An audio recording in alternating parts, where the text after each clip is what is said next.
मैं शपथ लेता हूँ कि विद्यार्थी मेरा धर्म है। मानवता की सेवा करना मेरा परम लक्ष्य है। राष्ट्र की उन्नति में मैं सदैव तत्पर रहूंगा। अपने कर्तव्य मार्ग पर आगे बढ़ते हुए एक स्वच्छ, सुंदर तथा भ्रष्टाचार मुक्त मैं भारत का निर्माण करूंगा। तो हम लोग लाइट पढ़ रहे थे। आज हम लोग लाइट में प्रकाश का परावर्तन पढ़ेंगे। प्रकाश का परावर्तन, प्रकाश का परावर्तन, reflection of light, reflection of light. तो प्रकाश का परावर्तन जो है ये एक महत्वपूर्ण घटना है जिसके कारण हम लोग वस्तुओं को देख पाते हैं। वस्तुओं को इसी प्रकाश के परावर्तन के कारण ही हम लोग देख पाते हैं। ठीक है, कोई भी प्रकाश, जैसे ये दीवार है तो इस दीवार पर लाइट पड़ रही है और वो रिफ्लेक्ट होकर के जो है आँखों पर पड़ती है। तो जितना रिफ्लेक्शन होगा उसी हिसाब से वस्तु दिखेगी। जैसे अब यहाँ पे थोड़ा प्रकाश कम जा रहा है ना, तो इतना स्पष्ट नहीं दिख रहा है, और वहीं जब सीधे लाइट आए सूर्य की या किसी की प्रकाश सीधे आए तो स्पष्ट दिखाई देगा सारा चीज़। अगर लिखा भी होगा तो वो दिख जाएगा, और अभी अगर इसमें लिखा हो कुछ तो इतना स्पष्ट नहीं दिखेगा क्योंकि प्रकाश पूरी तरीके से नहीं पहुँच पा रहा है। तो इसी तरीके से जो ऑब्जेक्ट होते हैं, तो कुछ ऑब्जेक्ट, जैसा कि मैंने 5 प्रकार के पदार्थ बताए थे प्रकाश के आधार पर, तो कुछ ऑब्जेक्ट ऐसे होते हैं जो पदार्थ मतलब प्रकाश को एब्जॉर्ब भी कर लेते हैं और मतलब रिफ्लेक्ट भी कर देते हैं कुछ मात्रा में, और कुछ ऐसे जो है पदार्थ होते हैं, वस्तुएं होती हैं जिनसे प्रकाश आर पार हो जाता है। ठीक, तो अच्छा, कौन सी ऐसी बॉडी है जिसको प्रकाश रिफ्लेक्ट नहीं कर पाती है? वो बॉडी जो है पूरी तरीके से प्रकाश को निगल लेती है। हाँ, ब्लैक होल। कैसे पता? ज्योग्राफी पढ़ा रहे थे तब समझ दिया था। तो ब्लैक होल जो है एक मतलब ऐसा पदार्थ है, ऐसी घटना है समझ लो, जो प्रकाश को पूरी तरीके से निगल लेती है, और जब प्रकाश को ही निगल लेगी तो वो दिखाई नहीं देगी। इसीलिए ब्लैक होल जो है दिखती ही नहीं है। उसके पास इतना अधिक गुरुत्वाकर्षण बन जाता है कि प्रकाश तक को वो जो है एब्जॉर्ब कर लेती है, प्रकाश को न बाहर जाने देती है ना ही रिफ्लेक्ट करती है। तो जब उस पर प्रकाश पड़ेगा ही नहीं, उसको बाहर निकालेगा ही नहीं प्रकाश को, तो फिर वो वस्तु हमको दिखेगी नहीं। तो इसीलिए ब्लैक होल जो है एक ऐसी घटना है, वस्तु तो नहीं कहेंगे, एक ऐसी घटना है जो हम देख नहीं सकते हैं। ठीक है, और मैंने बताया था कि सूर्य जो है, सूर्य की अंतिम अवस्था ब्लैक होल ही है। सूर्य बाद में ब्लैक होल में कन्वर्ट हो जाती है, और उसके बाद में जब सूर्य ब्लैक होल में कन्वर्ट होगा तो उसके आसपास जितने भी ऑब्जेक्ट हैं, जितने भी ग्रह होंगे, सबको क्या कर लेगा? वो निगल लेगा, खत्म कर देगा। तो इस तरीके से ये घटना मतलब ब्रह्मांड में घटती रहती है। तो यहाँ पर हम लोग जो है प्रकाश के परावर्तन को हम लोग दर्पण की सहायता से समझेंगे, क्योंकि दर्पण एक ऐसी चिकनी सतह है जो पॉलिश युक्त होती है, और जो है चिकनी सतह है, इस पर परावर्तन जो है प्रकाश का अधिकतम होता है दर्पण पे। ठीक है, दर्पण मतलब शीशा, जो हम लोग घरों में शीशा इस्तेमाल करते हैं, इसका प्रकाश का परावर्तन है, तभी तो हम इसमें चेहरा देख लेते हैं।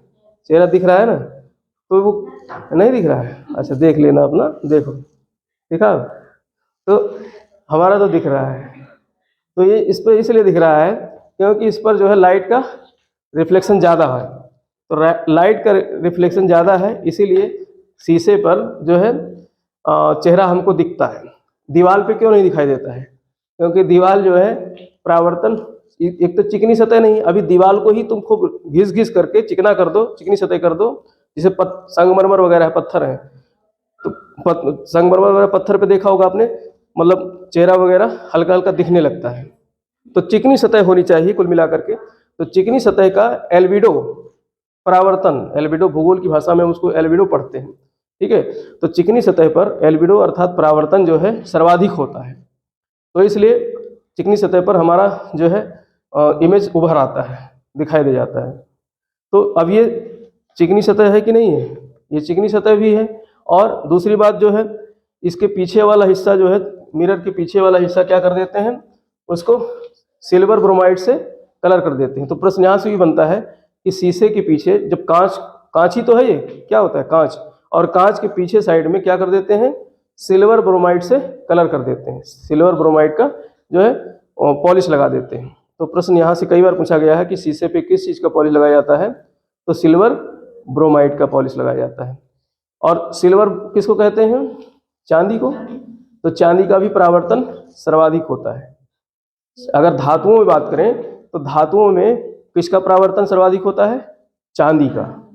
तो चांदी आपको ध्यान रखना है, चांदी का परावर्तन अधिक होता है, ठीक है। और इसीलिए सिल्वर ब्रोमाइड का पीछे, शीशे के पीछे क्या किया जाता है, पॉलिश लगाया जाता है, जिसकी वजह से कांच जो है पारदर्शी नहीं होती है। देखो कांच के दोनों गुण हैं, प्रकाश को, जब कांच है वो तो प्रकाश को आर पार जाने देगा, जिसकी वजह से हमको कांच के पीछे की वस्तु दिखाई देगी, क्योंकि प्रकाश उसको पार करके चला गया है, तभी तो कांच के पीछे साइड में वस्तु जो रखी हुई वो हमको दिखाई दे जाती है। और दूसरा गुण ये भी है, अगर कांच के पीछे हम सिल्वर ब्रोमाइड का पॉलिश कर देंगे तो फिर मैक्सिमम जो है लाइट को, सारे पूरे लाइट को, 100% लाइट को क्या करेगा, वो रिफ्लेक्ट भी कर देगा, वापस भी कर देगा। तो कांच के दोनों गुण हो गए, मतलब पारदर्शी भी है और एक दूसरे जो है पूरी तरीके से परावर्तन भी कर देता है प्रकाश को। इसी वजह से रिफ्लेक्शन के कारण ही हम कांच में अपना चेहरा देख सकते हैं, देख पाते हैं, ठीक है। तो यहाँ पर जो मतलब विज्ञान की भाषा में शीशे को दर्पण कहते हैं, मिरर कहते हैं। तो हम लोग मिरर की सहायता से समझने का प्रयास करेंगे कि जो है परावर्तन जो होता है प्रकाश का किस तरीके से होता है। अगर मिरर की बात करें तो मिरर मुख्य रूप से 2 प्रकार के होते हैं। मिरर जो है मुख्य रूप से 2 प्रकार के होते हैं।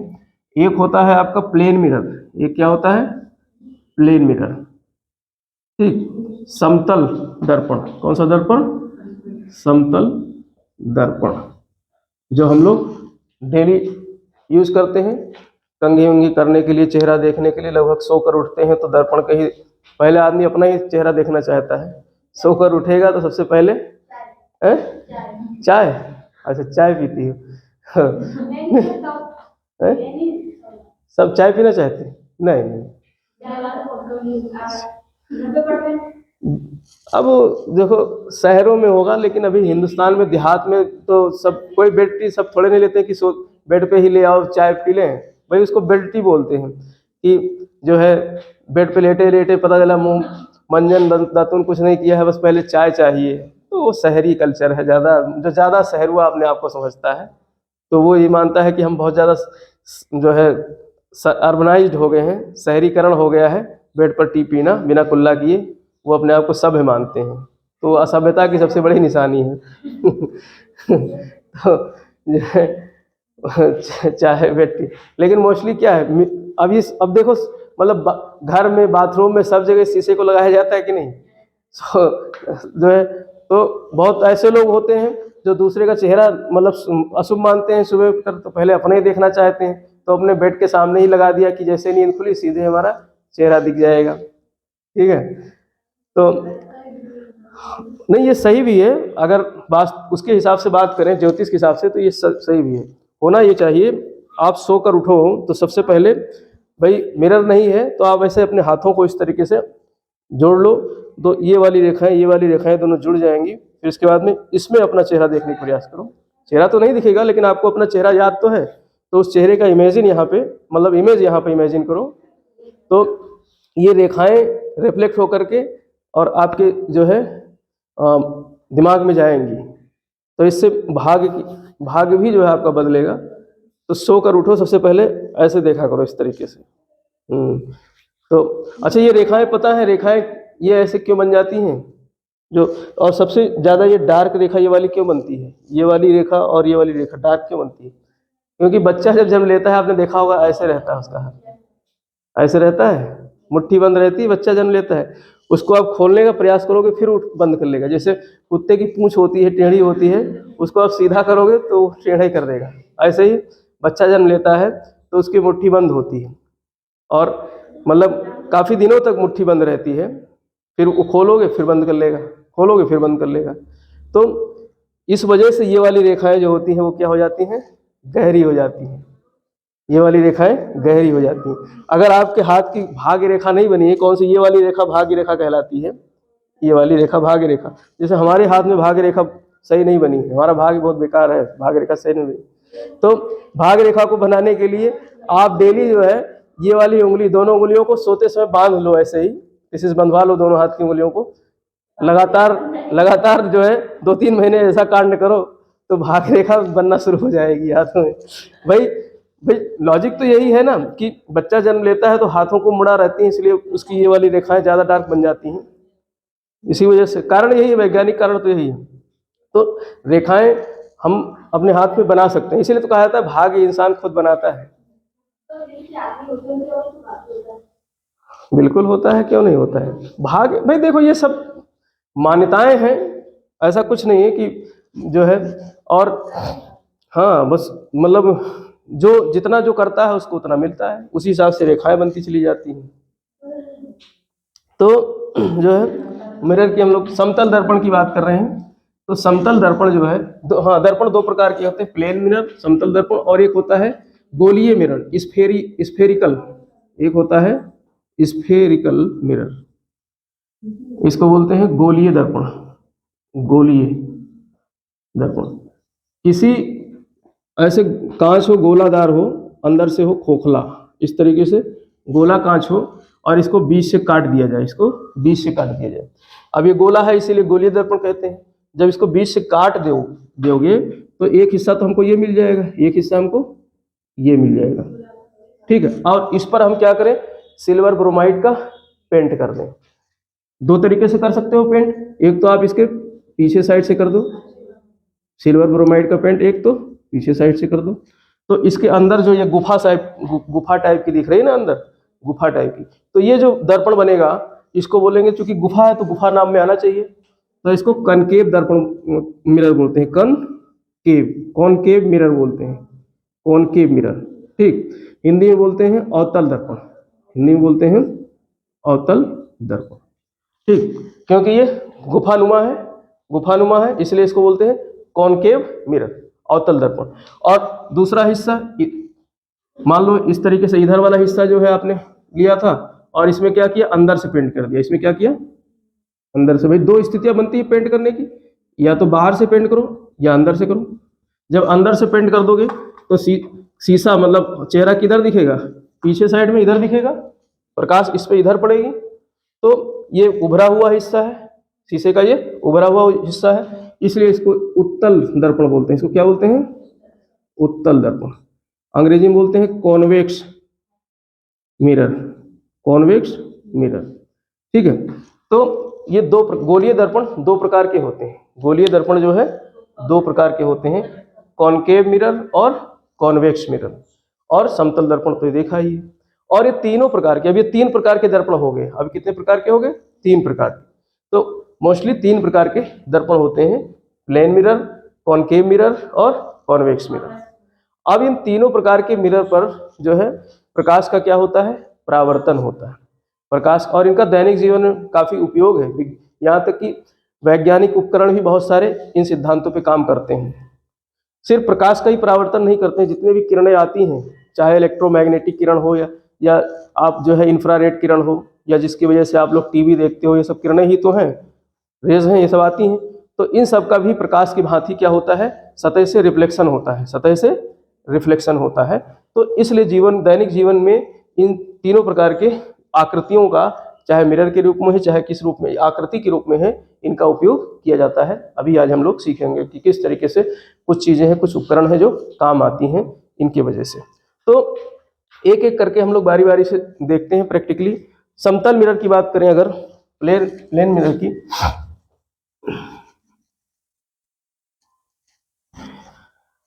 समतल मिरर जैसा कि ये है हमारे हाथ में, ये क्या है, समतल दर्पण है, प्लेन मिरर है, ठीक है। ये समतल दर्पण है, अर्थात सीधे जो हमारे घरों में, अलमारियों में, हमारे बाथरूम में चिपका होता है, वो किसका उदाहरण है, समतल। तो प्रश्न यहाँ से भी पूछा जाता है ठीक है। दैनिक उपयोग में घरों में प्रयोग होने वाली, घरों में हालांकि तीनों प्रकार के दर्पणों का प्रयोग किया जाता है, लेकिन सामान्य तौर पर हम लोग कंघी वगैरह करते हैं तो उसमें कौन से दर्पण का उपयोग किया जाता है? समतल दर्पण का। या चेहरा देखना हुआ और जो है कंघी करना हुआ, ठीक है, निहारना हुआ अपने आप को, तो ये सब समतल दर्पण की विशेषता है जिसमें हम लोग अपने आप को निहारते हैं। तो इससे अब हम लोग रिफ्लेक्शन कराते हैं। ये है हमारा क्या? समतल दर्पण। ठीक, इसको इधर पीछे से सिल्वर ब्रोमाइड का क्या कर दिया? पेंट कर दिया। सिल्वर ब्रोमाइड का पेंट कर दिया। अब हम इस पर जो है प्रकाश डालाते हैं। इस पर हमने जो है प्रकाश डाला, ठीक है। ये प्रकाश इधर से डाली। अब थोड़ा सा तिरछा डालें प्रकाश। मान लो इधर से चाहे टॉर्च की लाइट आ रही हो, चाहे जो है सूर्य की लाइट आ रही हो। अब इसका जो रिफ्लेक्शन होगा वो कुछ इस तरीके से होगा, इसी के समान होगा रिफ्लेक्शन।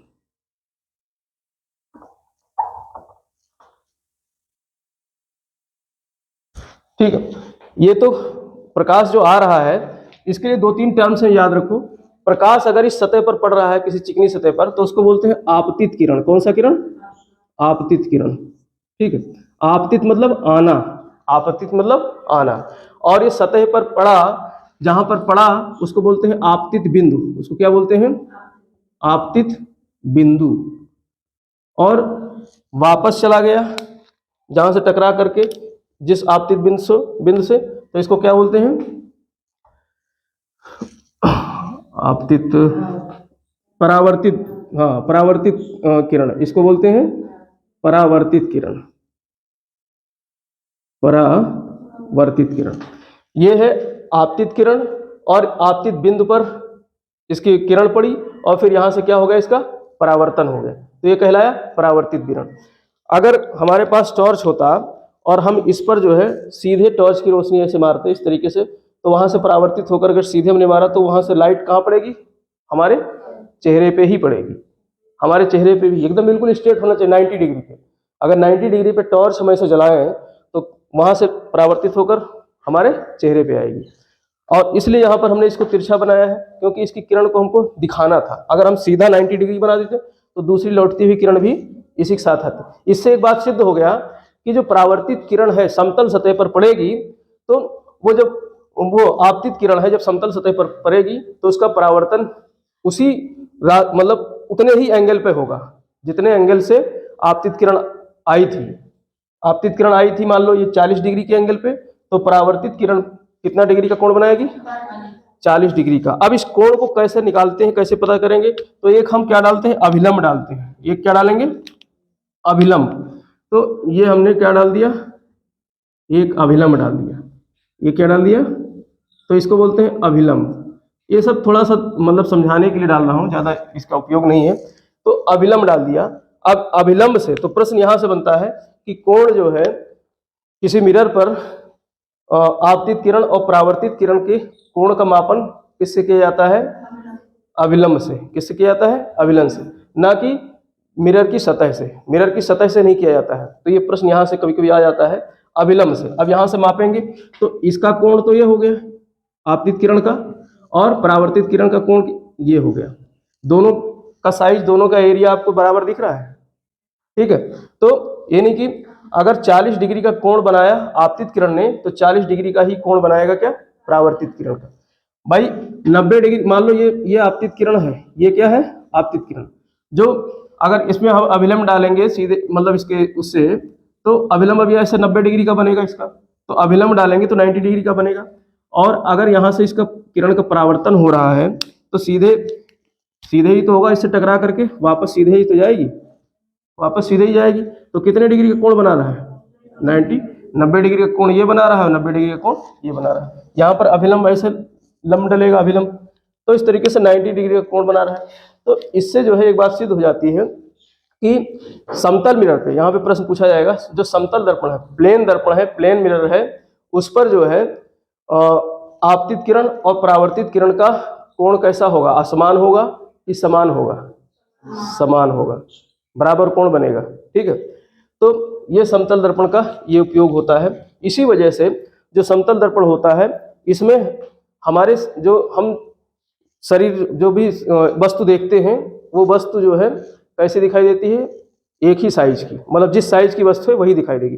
जैसे इसमें हम अपना चेहरा देख रहे हैं तो जितनी बड़ी खोपड़ी है उतनी बड़ी खोपड़ी इसमें हमको दिखेगी, चाहे अपना देख लो चाहे हम भी देख लें। जैसे मार्कर देख रहा हूँ तो मार्कर का जितना बड़ा साइज है उतना बड़ा ही साइज मार्कर का दिखेगा। और जितनी दूरी से, मतलब मान लो हम यहाँ से 1 फीट दूरी से इस मार्कर को इस कांच में दिखाने का प्रयास करते हैं तो ये इसका जो प्रतिबिंब बनेगा, जो इमेज बनेगा इस कांच में, ये 1 फीट दूर बनेगा, 1 फीट दूर बनेगा। यानी कि इसके पीछे जो बन रहा है, मतलब गहराई में जो बन रहा है, ऐसा नहीं कि एकदम बिल्कुल आपको लग रहा है कि यही बन रहा है। जितनी दूर से यहाँ से हम बना रहे हैं उतनी ही दूर वो पीछे बन रहा है, उतनी ही दूर कहाँ बन रहा है, पीछे बन रहा है। तो एक प्रश्न यहाँ से भी बन जाता है, समतल दर्पण पे जो प्रतिबिंब बनता है वो जो वास्तविक प्रतिबिंब है, मतलब जो वास्तविक वस्तु है उतनी मतलब उसकी जितनी दूरी, मान लो ये हमने यहाँ पे ये समतल दर्पण है, यहाँ पे ऐसे खड़ा कर दिया और यहाँ से मैंने जो है 1 फीट दूरी पर यहाँ पर मैं खड़ा हो गया, तो जो इसका इमेज यहाँ बनेगा वो 1 फीट पीछे ही बनेगा, 1 फीट पीछे बनेगा। तो एक प्रश्न यहाँ से तैयार हो गया, समतल दर्पण पे जो वस्तु जितनी दूरी से मतलब रहती है उतनी ही दूरी, उतनी ही गहराई पे उस वस्तु का इमेज बनता है। लेकिन ये क्या वास्तविक है? उसको आप पकड़ सकते हो क्या? नहीं, वास्तविक नहीं है। तो कैसा है? वो आभासी है। तो मिरर में जो वस्तु, जो भी वस्तु का मिरर में प्रतिबिंब बनता है वो क्या होता है? आभासी होता है। लेकिन समतल दर्पण में इसमें सीधा बनता है। इमेज कैसा बनता है? सीधा। अब ऐसा तो है नहीं कि टांग हमारा ऊपर हो रहा है, सर की बल हम खड़े हो रहे हैं, इसमें कैसा बन रहा है? सीधा बन रहा है। तो सीधा बनता है, यानी कि समतल दर्पण में जो है इमेज साइज बराबर होता है और कैसा बनता है? सीधा बनता है। लेकिन एक चीज है, अगर इस दर्पण के सामने हम जो है अपना हाथ, ये वाला हाथ खड़ा करेंगे तो उल्टा दिखाई देगा दर्पण में। इसीलिए जब उल्टे अक्षर कोई, भाई पहले लोग जो है खत वत लिखते थे मतलब इशारे के लिए, तो उल्टा लिख देते थे, कोई बीच में समझ नहीं पाए तो ऐसे क्या करते थे, दर्पण लगा करके पढ़ते थे कि क्या लिखा है उसमें। कुछ उल्टा पुल्टा कुछ लिख दो, जैसे यहाँ पर लिख रहे हैं हम वाह बना रहे हैं, क्या बनाया? वाह। और या फिर इसी को हमने का बना दिया। अब इसको हम दर्पण में अगर देखेंगे तो ये हमको सीधा दिखेगा, तुमको नहीं दिख रहा है लेकिन ये हमको दिख रहा है, यहाँ से सीधा दिख रहा है। तो इससे एक बात और सिद्ध हो गई कि मतलब इसमें जो है वर्टिकल तो उल्टा नहीं दिखेगा लेकिन हॉरिजॉन्टली जो है उल्टा रहेगा। वर्टिकल तो सीधा दिखेगा। अगर वर्टिकल उल्टा दिखता तो इंसान का सर नीचे हो जाता, पैर ऊपर हो जाता। लेकिन हमारा जब हम दाहिना हाथ खड़ा करते हैं तो इसमें बायां दिखाई देता है, और अगर अक्षर उल्टा बनाते हैं तो यहाँ सीधा दिखता है। अगर यहाँ अच्छा अक्षर सीधा बनाएंगे तो इसमें उल्टा दिखेगा। यानी जो है क्षैतिज रूप से इसमें क्या होता है, उल्टा पुल्टा हो जाता है, लेकिन वर्टिकल रूप से सीधा ही होता है। तो एक चीज ये भी इस बात मतलब वो हो गया। तो इस तरीके से जो है समतल दर्पण में, अब आपने नाई की दुकान पे देखा होगा, नाई की दुकान पे जो है एक दर्पण पीछे लगा दिया जाता है। नाई जो है एक दर्पण पीछे लगाता है, एक आगे लगाता है, जिससे कि आप आगे का भी देख लो, पीछे काट रहा है तो पीछे का भी देख लो। लेकिन यहाँ पर जो है कुछ चीजें हैं, अगर वहाँ भी नाई भी, प्रश्न यहाँ से भी बनेगा, नाई जो दर्पण यूज करता है, कौन सा दर्पण यूज करता है? समतल दर्पण। ठीक है, तो नाई की दुकान में समतल दर्पण होता है। तो अब मान लो 2 दर्पण है, एक दर्पण ये रहा, ठीक है, और एक दर्पण यहाँ पर ये रख लिया। दोनों कौन सी डिग्री पे है? समान डिग्री पे है। दोनों समान सतह की, मान लो वस्तु रखा हुआ बीच में यहाँ पर, और इस वस्तु के सहारे दोनों मतलब समान एंगल पे हैं, दोनों समान एंगल पे हैं। 90 डिग्री पे ये भी रखा है, 90 डिग्री पे ये भी रखा। और यहाँ पर मैं खड़ा हो जाता हूँ या कोई वस्तु रख देता हूँ, तो अब इसमें जो इमेज बनेगा, यहाँ से प्रश्न पूछा जाता है, इसमें जो इमेज बनेगा वो कितना बनेगा? आप ऐसे खड़े हो जाओ और दोनों साइड अपने बराबर के कांच रख लो, मतलब कांच नहीं, शीशा रख लो, फिर उसमें जो है गिन नहीं सकते, इतने बन जाएंगे, गिन नहीं पाओगे, इतने बन जाएंगे। क्योंकि भाई इधर का ये दर्पण और इधर का दर्पण दोनों एक दूसरे को रिफ्लेक्ट करेंगे, और फिर जो उसमें से रिफ्लेक्शन होगा फिर वो रिफ्लेक्ट करेंगे, तो इमेज जो बनेगा वो अनंत बनेगा। इमेज क्या बनेगा? अनंत। तो यहाँ से प्रश्न आता है कि समतल दर्पण को अगर समान एंगल पे रखा जाए, समतल दर्पण को अगर समान एंगल पे रखा जाए, 2 समतल दर्पण को अगर एक ही एंगल पे रखा जाए और वस्तु को बीच में रखा जाता है तो वस्तु का इमेज प्रतिबिंब कितना बनेगा, अनंत बनेगा। ये कई बार प्रश्न आया है। तो यहाँ पर समतल दर्पण को हमने एक उसमें रख दिया और इमेज कैसा बन गया, अनंत। ये बहुत बार प्रश्न आता है, अनंत बनेगा।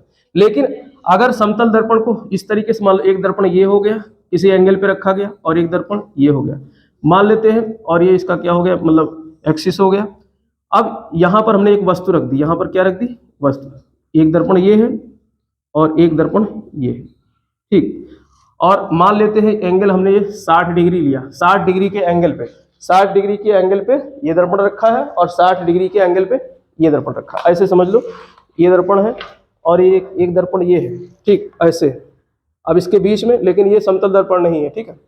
तो इस तरीके से ऐसे दो समतल दर्पण रखे और इसके बीच में हम वस्तु रखेंगे और मान लेते हैं इसका एंगल हमने बनाया 60 डिग्री।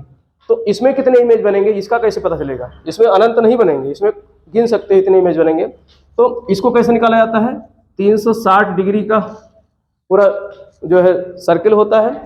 अब प्रश्न पूछेगा, प्रश्न आएगा, न्यूमेरिकल्स में प्रश्न आ जाते हैं कि दो समतल दर्पण 60 डिग्री के कोण पर रखे गए हैं और उनके बीच में एक वस्तु रखी गई है, तो उसकी इमेज कितनी बनेगी? तो 360 को हम 60 से क्या कर देंगे, भाग। इसका फार्मूला क्या है, 360 बटे थीटा, 360 बटे थीटा, ठीक। तो इसको हम 360 को 60 से भाग दे देंगे तो 0 0 ये कट जाएगा और 6 6 क्या हो जाएगा, 36।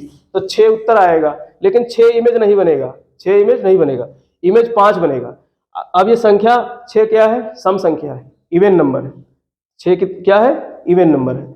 अगर कटने के बाद, भाग देने के बाद जो कोण है, इस कोण से 360 डिग्री को भाग दोगे, अगर संख्या कटने के बाद में इवन आती है, यानी सम संख्या आती है, तो उसमें से एक क्या करेंगे, घटा देंगे। एक क्या करेंगे, घटा देंगे, ठीक। तो कितना आएगा, 5। तो अब इसमें जो इमेज बनेगा कितना बनेगा, 5 इमेज बनेगा। कितना बनेगा, 5।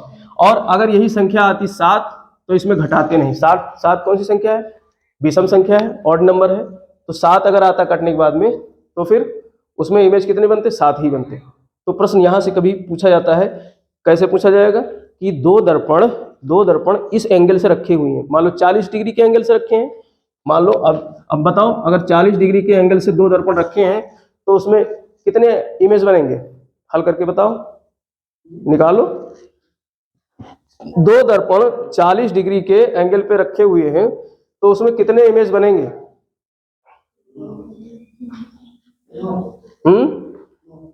9 बनेंगे। कैसे निकाला, 360 को 40 से भाग दे दिया तो 0 0 ये कट गया और 9 आया। और 9 कैसी संख्या है, विषम संख्या है। तो ये घटाएंगे कि नहीं घटाएंगे, नहीं घटाएंगे। तो इमेज कितना बन गया, 9। अब यहाँ से प्रश्न कुछ भी आएगा तो आप इसको हल कर सकते हो। समतल दर्पण से प्रश्न आते हैं, समतल दर्पण से यहाँ प्रश्न आते हैं, ठीक है। तो इस तरीके से ये समतल दर्पण के कुछ आने वाले प्रश्न थे। और इनका दैनिक जीवन में क्या उपयोग है कि जो है हम मोस्टली घरों में इसका उपयोग करते हैं अपना चेहरा वगैरह देखने के लिए, या जो है कंघी वगैरह करने के लिए। ये हमारे दैनिक जीवन के उपयोगी दर्पण। दूसरे दर्पण की बात करें, हमने स्फेरिकल दर्पण बताया था, गोलीय दर्पण। और गोलीय दर्पण में उसके 2 प्रकार हैं। एक क्या है, अवतल दर्पण और उत्तल दर्पण। तो हम लोग अवतल दर्पण की अगर बात करें, कॉनकेव मिरर। अब यहाँ पर कंफ्यूजन नहीं होना चाहिए, ठीक है। इसमें लोग भूल जाते हैं कि किसको कॉनकेव कहें। कभी हिंदी में आ जाता है तो याद रहता है उत्तल उभरा हुआ, अवतल धसा हुआ, लेकिन अंग्रेजी में पूछ दिया कॉनकेव और कॉन्वेक्स तो कंफ्यूजन हो जाता है लोगों को। तो याद कैसे रहेगा, केव शब्द से याद रखो। कौन से शब्द से, केव शब्द से। तो केव किस में होगा, अंदर वाले में। केव किस में होगा, अंदर वाले में। केव किस में बनेगा, अंदर वाले में। भाई गोल नहीं समझे, गोला हमने बताया ना, कांच के, एक कांच का गोला लिया, ठीक, और इस कांच के गोले को 2 बराबर भागों में क्या कर दिया, काट दिया, सही से गोला बन जा।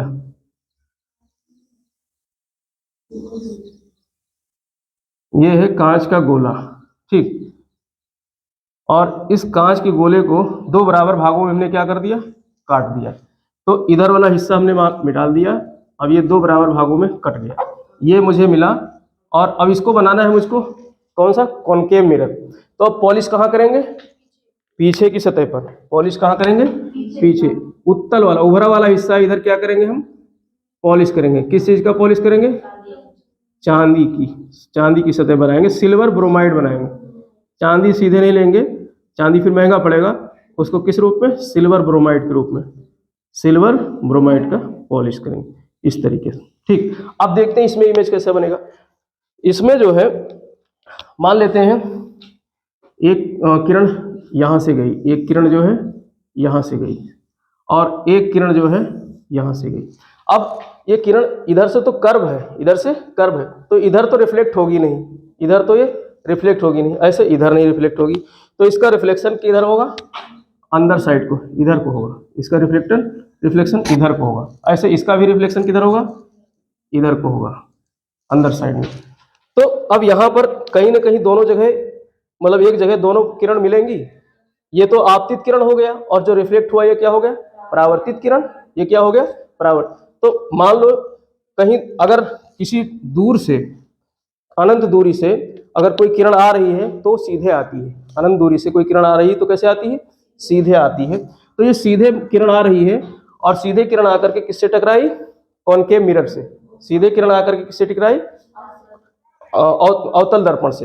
अब अवतल दर्पण जैसा कि बताया मैंने, इधर तो जगह है नहीं, तो इधर तो परावर्तन होगा नहीं, और ना ही इसका इधर परावर्तन होगा। जगह कहाँ मिल रही, इस तरफ परावर्तित होने का, तो अंदर साइड से परावर्तन होगा, अंदर साइड से। तो यहाँ पर एक ऐसा बिंदु मिलेगा जहाँ पर जो किरणें हैं परावर्तित वो आपस में मिल जाएंगी। तो यहाँ पर एक लाइन खींच सकते हैं, यहाँ पर एक लाइन खींच सकते हैं। ठीक, ये इसका मिल जाएगा फोकस पॉइंट, ये इसका क्या मिलेगा, फोकस पॉइंट। ठीक, अब इस फोकस पॉइंट के अगर आप इधर साइड खड़े होगे तो आपकी इमेज जो दिखाई देगी उल्टी दिखाई देगी। ठीक है, ये देखो उदाहरण समझो, ये हमारे पास कलछी है, चम्मच है, ठीक है, और अंदर से क्या है, ये कैसा दर्पण होगा ये, क्योंकि ये चिकनी सतह है, इसमें हमको दिखाई भी दे रहा है, अपना चेहरा हल्का हल्का दिख रहा है, उतना चिकना नहीं है इसलिए पूरा सही नहीं दिख रहा है। अच्छे तरीके से इसको मांझ देखो, नया होगा तो अच्छा चमकेगा। अब ये यूज हो चुका है तो इसमें चिकनापन कम हो गया है, क्योंकि जो है दाल वाल चावल वगैरह रगड़ खींचते हैं तो ये रगड़ लगती है ना, तो चिकनापन खत्म हो गया। लेकिन अगर नया ही होता, मार्केट से लेके आते तो सीधे अपना चेहरा देख सकते थे। हम लोग जाते हैं, जब छोटे से जाते थे दुकान पे तो उठा के कलछिया ऐसे चेहरा देख लेते थे, बाल वाल बना लेते थे, पूरा बढ़िया दिख जाता था। तो अब इसमें अब ये इसमें अगर हम इमेज देखते हैं अपना तो उल्टा दिखेगा। देख के देखो, उल्टा दिख रहा है ना, देखो अपना उल्टा दिख रहा है, उल्टा दिखेगा। तो ये है ना मैजिक, ये एक मैजिक है कि नहीं। तो ये जो है कॉनकेव किरण, कॉनकेव मिरर की जो है विशेषता है, यानी कॉनकेव मिरर में अगर आप इस फोकस दूरी के बाहर से, फोकस दूरी के बाहर वस्तु को रखते हो तो वस्तु का इमेज कैसा दिखेगा, उल्टा, इन्वर्टेड दिखेगा, लेकिन छोटा दिख रहा है। दिख कैसा रहा है, छोटा। इसमें तो हमारा जितना बड़ा था उतना ही दिख रहा है, समतल दर्पण में जितना बड़ा हमारा चेहरा है उतना ही बड़ा दिख रहा है और सीधा दिख रहा है। लेकिन अवतल दर्पण में चेहरा या जो भी वस्तु है वो उल्टी दिखेगी और छोटी दिखेगी, उल्टी दिखेगी और छोटी दिखेगी। तो प्रश्न यहाँ से पूछा जाता है कि कौन से दर्पण में वस्तु उल्टी दिखती है और छोटी दिखती है, अवतल दर्पण में। तो लेकिन यहाँ से कब से, जब फोकस से हम बाहर रखेंगे वस्तु को, और अगर वस्तु को कहीं यहाँ अंदर रख दिए, अगर नजदीक ले आए, इसमें खैर स्पष्ट नहीं दिख रहा है, अगर अवतल दर्पण को नजदीक ले आए ऐसे तो फिर कैसा दिखेगा, सीधा दिखेगा, सीधा दिखेगा। इसी दर्पण में अगर इस फोकस बिंदु के अंदर कहीं पर वस्तु मान लो यहाँ रख दिए, वस्तु यहाँ रख दिए तो कैसा दिखेगा, सीधा दिखेगा लेकिन बड़ा दिखेगा, सीधा दिखेगा लेकिन बड़ा दिखेगा। इसीलिए सेविंग वगैरह करने के लिए मोस्टली कौन सा दर्पण यूज होता है, अवतल। वैसे तो भाई हम लोग तो यही रखते हैं क्योंकि चेहरा दिख जाता है, ज़्यादा अच्छा मेकअप वो नहीं करना, खींच खाच लेते हैं ऐसे ही। हम तो जब नहाने जाते हैं साबुन रगड़ते हैं और बस खींच लेते हैं, क्योंकि टाइम ही नहीं अपने पास ब्रश लेकर के और जो है झाग बनाए आधा घंटा फिर जो है रगड़ें। तो हम नहीं, कुछ अगर साबुन नहीं लगाए तो सीधे पानी लगाते हैं और खींच लेते हैं, साफ हो जाता है। तो यही शीशा यूज करते हैं। लेकिन जो भाई शौकिया लोग होते हैं वो अपने घर में जो है अवतल दर्पण रखते हैं, वो खरीद कर लाएंगे, कहेंगे हमको जो है सेविंग मिरर दे दो, सेविंग मिरर। तो दुकान वाला समझता है सेविंग मिरर अवतल दर्पण ही होता है, तो वो अवतल दर्पण देखा। देखने में तो आपको प्लेन लगेगा, देखने में तो ऐसे रहेगा प्लेन, लेकिन उसके अंदर से बनावट जो होती है वो अवतल होती है। तो अवतल दर्पण में क्योंकि आप उसमें नजदीक से सेविंग करना है, दर्पण रख करके ऐसे नजदीक से देखना है ना, तो चेहरा जो है सीधा दिखेगा और बड़ा दिखेगा, चेहरा सीधा दिखेगा और बड़ा दिखेगा। बहुत लोग लेडीज को आपने देखा होगा पर्स में एक इतना बड़ा सा शीशा रखती है ना, गोल सा इतना बड़ा सा, और जो है कहीं पार्टी सार्टी में जा रही है तो बैग से निकाला, बैठ गई मतलब पीछे और चुपचाप ऐसे देख के चेहरा, और कहीं स्पॉट वगैरह पड़ रहा है तो उसको साफ कर लेती है। ठीक, तो वो कौन सा दर्पण होता है? अवतल दर्पण होता है, क्योंकि चेहरा उनको बड़ा दिख जाता है और छोटा काम छोटे से चल जा रहा है। अब इस टाइप का शीशा रखेंगे तो बड़ा रखना पड़ेगा भाई, तब तो चेहरा बड़ा दिखेगा। तो वो कौन सा दर्पण रखते हैं? अवतल दर्पण। तो छोटे से ही काम चल जाता है जिससे कि पर्स में रख सकें। तो प्रश्न यहाँ से भी आता है कि जो है मतलब सेविंग हो गया या फिर जो है श्रृंगार दर्पण हो गया, तो उसमें कौन सा दर्पण यूज करते हैं? अवतल दर्पण। तो ये भी घरों में लोग यूज करते हैं, सेविंग वाले मोस्टली, हम जैसे लोग तो मतलब इसी से काम चला देते हैं, लेकिन जिनको जीवन में फैशन बनाना है, करना है, तो वो कौन सा दर्पण यूज करेंगे? अवतल दर्पण। तो यहाँ से भी प्रश्न आता है। ये भी तो फिर मॉर्निंग शुरुआत ही अवतल दर्पण से हो रही है, मतलब सेविंग लोग करते हैं फिर नहाने जाते हैं, तो इस तरीके से। तो अब इस सेविंग इसके अवतल दर्पण की जो है दोनों विशेषताएं हो गई। एक तो जो है आपका वस्तु का जो साइज छोटा दिखेगा और उल्टा दिखेगा, कब? जब फोकस दूरी से बाहर होगा, फोकस दूरी से वस्तु को बाहर रखेंगे, और फोकस दूरी के अंदर रखेंगे मिरर की साइड में, तो फिर सीधा और बड़ा दिखेगा, सीधा और बड़ा दिखेगा। तो ये तो इसका प्रयोग हो गया। अब इसकी कुछ उपयोगिता बताता हूँ, इसके कुछ उपयोग बताता हूँ, कैसे जो है इसका उपयोग किया जाता है, कहाँ कहाँ उपयोग होता है।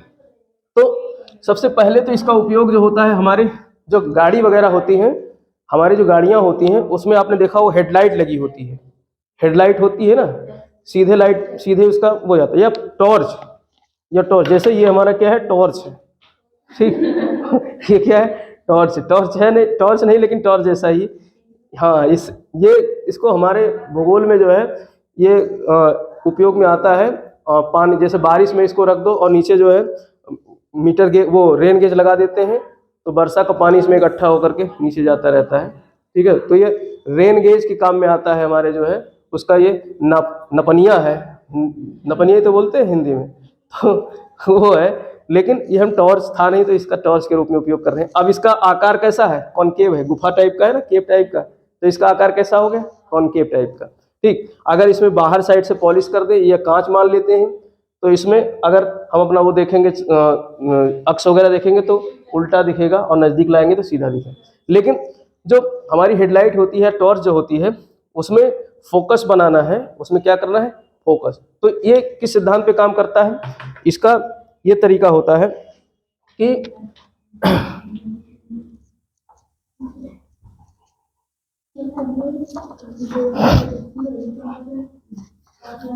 इसमें मान लेते हैं यहाँ पर जो है,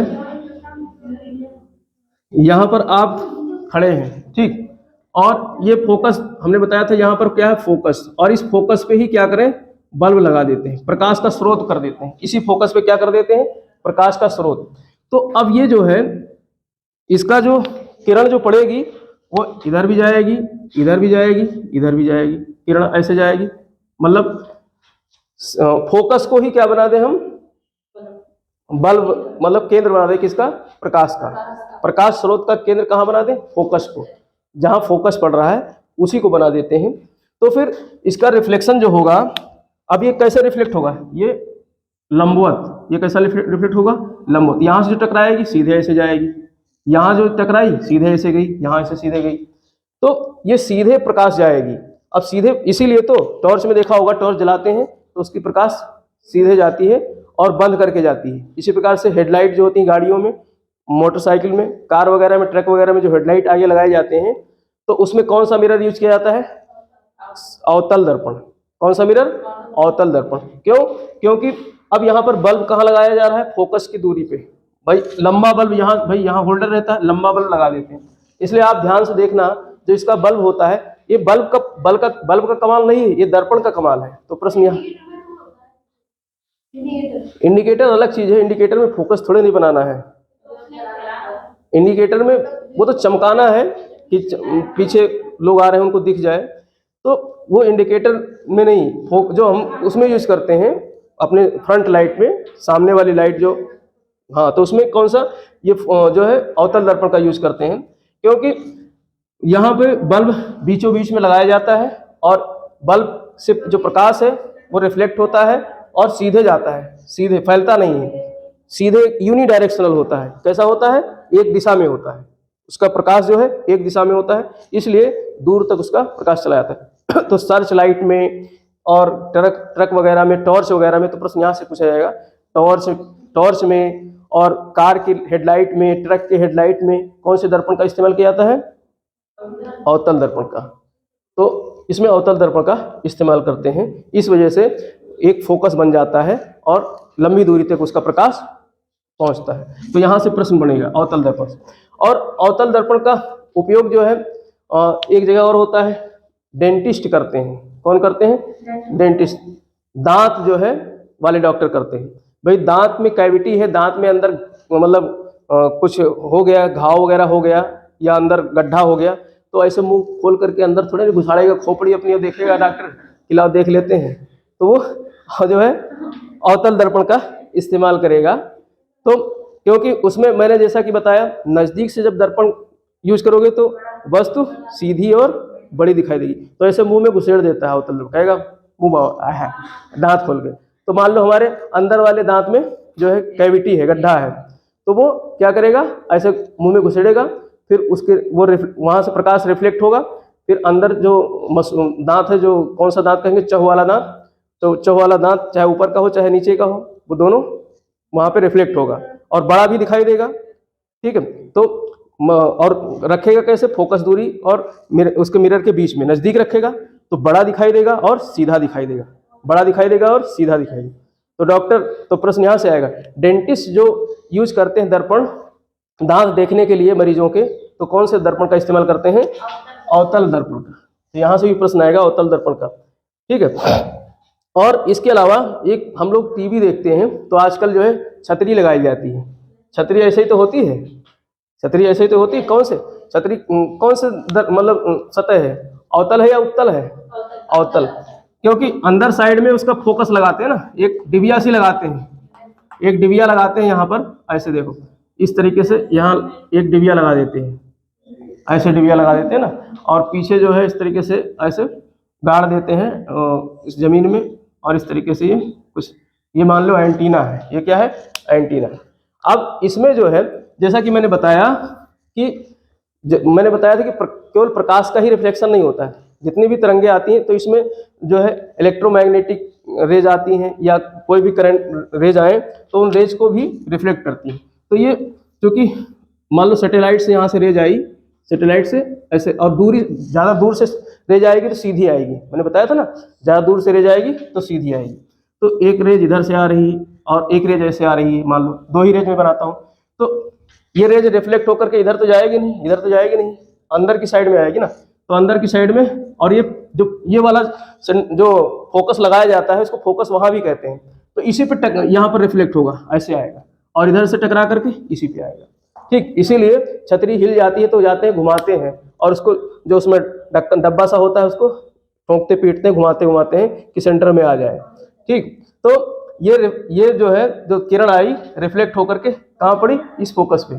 अब मेन कमाल तो इसी का है ना, इस छोटे से डिब्बे का है। ठीक, ये छतरी तो इसीलिए लगाया जाता है कनकेव आकार में कि जो रेज आती हैं, रेडियो वेव्स हो गया या जो है इलेक्ट्रोमैग्नेटिक वेव्स हो गए, तो ये टकरा करके और कहाँ पे? फोकस पे आकर के मिलेंगी, फोकस पे मिलेंगी, तो यहाँ से फिर हमको चित्र दिखेगा, नीचे जाकर हमारी टीवी में उसको पहुँचाएगा। तो इसलिए यहाँ से भी प्रश्न आता है कि हम लोग जो एंटीना वगैरह में एंटीना वगैरह के माध्यम से टीवी क्यों देख पाते हैं, तो वहाँ पर इसी सिद्धांत का इस्तेमाल किया गया है, अवतल दर्पण का इस्तेमाल किया गया है, क्योंकि यहाँ से रिफ्लेक्शन हुआ। अब यहाँ कांच नहीं लगाते हैं, कांच लगाएंगे तो मतलब अगर कांच का इस्तेमाल करें बाय द वे तो इमेज जो आपकी क्वालिटी आएगी पिक्चर की बहुत अच्छी आएगी, क्योंकि 100% उसका क्या हो जाएगा? रिफ्लेक्शन हो जाएगा, लेकिन वो टिकाऊ नहीं होगा, धूप पड़ेगी, वर्षा होगी तो कांच क्या हो जाएगा? दरक जाएगा, टूट जाएगा। तो इसलिए जो है ऐसे जो है छतरी का इस्तेमाल करते हैं। छतरी अगर पुरानी हुई, खुरदरी हो गई तो फिर खचर पचर होने लगता है, आवाज़ खराब होने लगेगी, ठीक है, तो छतरी बदलवा देते हैं। तो उसका यही कारण है। तो यहाँ से जो है रिफ्लेक्शन होता है अवतल दर्पण से। तो ये इसके हाँ बढ़िया चिकनी सतह बना दो, पेंट चिकनी करवा दो तो बढ़िया काम करेगा। तो इस तरीके से जो है ये जो है अवतल दर्पण के कुछ उपयोग हो गए। कहाँ गिर गया भाई? ठीक, अब हम लोग देखेंगे उत्तल दर्पण। कोई दिक्कत नहीं। अब दूसरा क्या है? उत्तल दर्पण। तो अवतल दर्पण से समझ गए क्या क्या प्रश्न आ सकते हैं? ठीक, उत्तल दर्पण या कॉन्वेक्स जो है मिरर, कॉन्वेक्स मिरर। अब जैसा कि मैंने बताया था कि गोलीय जो है मिरर है, तो उसको मान लो उसका एक हिस्सा हमने इस तरीके से काट लिया, इस तरीके से काट लिया, और इसमें जो है अंदर से पेंट करेंगे। कहाँ से करेंगे? अंदर से पेंट करेंगे, तभी तो बाहर का जो है मिरर बनेगा। तो ये कैसा मिरर बन गया? कभी इमेज बना के ऐसे दे देगा, आगे परीक्षाओं में इमेज बना के दे देगा इस तरीके से, फिर कहेगा ये कौन सा मिरर है, अंदर से रंग देगा, बाहर से रंग देगा, ठीक है। तो पूछेगा कौन सा मिरर है, तो आप पहचान जाओगे कि नहीं? अब तो अंदर से रंगा है तो कौन सा मिरर हो गया? उत्तल दर्पण। अंदर से रंगा है तो उत्तल दर्पण। अब देखो इसमें हम लोग किरण पहुंचाते हैं, इसमें रेज को हम लोग पहुंचाते हैं। ये एक रेज ऐसे आई और एक रेज ऐसे आई, ठीक। तो ये तो पता ही है, जो आ रही है उसको आपतित किरण, फिर इस सतह से टकराएगी तो कौन सी? परावर्तित किरण। अब ये चूंकि अंदर से उभरा हुआ है, ये अंदर से उभरा हुआ, सही से बना नहीं है, नहीं तो ये ऐसे अंदर से उभरा होता है। तो किरण टकरा करके मान लो यहाँ उभार है तो इधर तो जाएगी नहीं, इसको रास्ता कहाँ मिल रहा है? इधर मिल रहा है। तो ये बाहर की तरफ, ये बाहर, यानी इसका परावर्तित किरण कैसा होगा? बाहर होगा। इसका परावर्तित किरण कैसा होगा? बाहर होगा। तो उत्तल दर्पण में अब किरण फैल रहा है तो प्रकाश क्या होगा? फैल जाएगा। प्रकाश, उत्तल दर्पण में प्रकाश क्या होगा? फैल जाएगा। तो फैलेगा प्रकाश तो ज्यादा एरिया को कवर करेगा कि नहीं? फैलेगा प्रकाश तो ज्यादा एरिया को कवर करेगा कि नहीं? ज्यादा एरिया दिखेगा उस शीशे में, शीशे में ज्यादा एरिया दिखेगा, और लेकिन छोटा दिखेगा। ज्यादा एरिया दिखेगा और छोटा दिखेगा। इसीलिए आपने देखा होगा बाइक में, ट्रक में हम एक ले आए हैं, इसीलिए बाइक में निकला हुआ हमारे बाइक का ये निकल गया था। अब इसमें आप अपना इमेज देखो, छोटा दिख रहा है, इसमें आप अपना इमेज देखोगे छोटा दिखेगा। और मतलब बाइक में जब दूर से हम देखते हैं, दूर पीछे का चीज, तो हमको ट्रक वगैरह पूरा बड़ा सा, पूरा ट्रक का हिस्सा दिख जाता है इसमें, और ट्रक के बगल से बाइक वाला आ रहा है, साइकिल वाला आ रहा है, सब दिख जाता है इसमें। तो इसमें कौन सा दर्पण यूज किया गया है? उत्तल दर्पण। तो उत्तल दर्पण किस सिद्धांत पे काम करता है? इसमें जो है जो परावर्तित किरण है वो फैल जाती है, परावर्तित किरण जो है फैल जाती है इस तरीके से, जैसा कि मैंने इसमें बनाकर दिखाया है। तो परावर्तित किरण के फैलने से एरिया ज्यादा कवर कर लेता है। परावर्तित, भाई वस्तु को हम किस लिए देखते हैं? परावर्तित किरण के कारण ही तो देखते हैं, आपतित किरण के कारण तो देखते नहीं है। देखते किस कारण है? परावर्तित किरण के। और परावर्तित किरण फैल रहा है चारों तरफ, परावर्तित किरण फैल रहा है, तो फैलने के कारण जो है एरिया ज्यादा कवर करेगा, एरिया ज्यादा कवर करेगा। इसलिए ट्रक की जो है साइड मिरर में, या फिर जो है बाइक की साइड मिरर में, इन सब में किसका इस्तेमाल करते हैं? उत्तल दर्पण का। तो ये भी हम लोग यूज होता है हमेशा डेली, मतलब घरों में। तो ये हमारा किसका उदाहरण है? ये हमारी बाइक का है, तो ये उत्तल दर्पण का है। इसमें तो इससे क्या निकल के आता है? इमेज छोटा दिखेगा और सीधा दिखेगा। इमेज उल्टा इसमें नहीं दिखेगा, इमेज कैसा दिखेगा? सीधा दिखेगा और छोटा दिखेगा, और क्षेत्र ज्यादा कवर करेगा। तीन बातें निकल कर आई उत्तल दर्पण में। क्षेत्र ज्यादा आएगा, उसमें एरिया ज्यादा दिखेगा, और वस्तुएं जो दिखेंगी वो छोटी दिखेंगी और सीधी दिखेंगी। अब मान लो, अब इमेजिन करो ट्रक में जो है या मोटरसाइकिल के जो है साइड मिरर में अवतल दर्पण लगा दिया, उत्तल की जगह क्या लगा दिया? अवतल दर्पण। तो पीछे से आने वाले सारे वाहन उल्टे दिखेंगे। हाँ मान लो कंपनी बनाने वाला ध्यान न दे और लगा दे, तो गाड़ी खरीद के लाए और निकाले नई गाड़ी का उद्घाटन के, सड़क पे पहुंचे, पीछे ट्रक आ रहा है तो उल्टा दिख गया, तो एकदम से आदमी घबरा जाएगा, ड्राइवर एक्सीडेंट कर बैठेगा, कहेगा ये क्या हो गया, पीछे ट्रक उल्टा कैसे चल रहा है। तो इसलिए जो है साइड और मान लो समतल दर्पण का इस्तेमाल करें तो फिर उसे पूरा दिखेगा ही नहीं, खाली ट्रक का जो है क्या दिखेगा, आगे हेडलाइट ही दिखेगा ट्रक का, तो पूरा दिखेगा ही नहीं। इसलिए जो है साइड मिरर में किस दर्पण का इस्तेमाल करते हैं, उत्तल दर्पण का इस्तेमाल करते हैं। अब जैसे ये इधर साइड का क्या हो गया, उत्तल दर्पण हो गया। इसमें अगर हम देखेंगे तो हमारा यहाँ तक का पूरा दिख रहा है, पूरा यहाँ तक का दिख रहा है। भाई अपनी औकात के हिसाब से तो दिखाएगा, इतना छोटा सा है, इस तरीके से दिख रहा है, लेकिन छोटा दिख रहा है। देख आप देखना, इसको घर पे ट्राई करना अपने चम्मच में, ठीक है।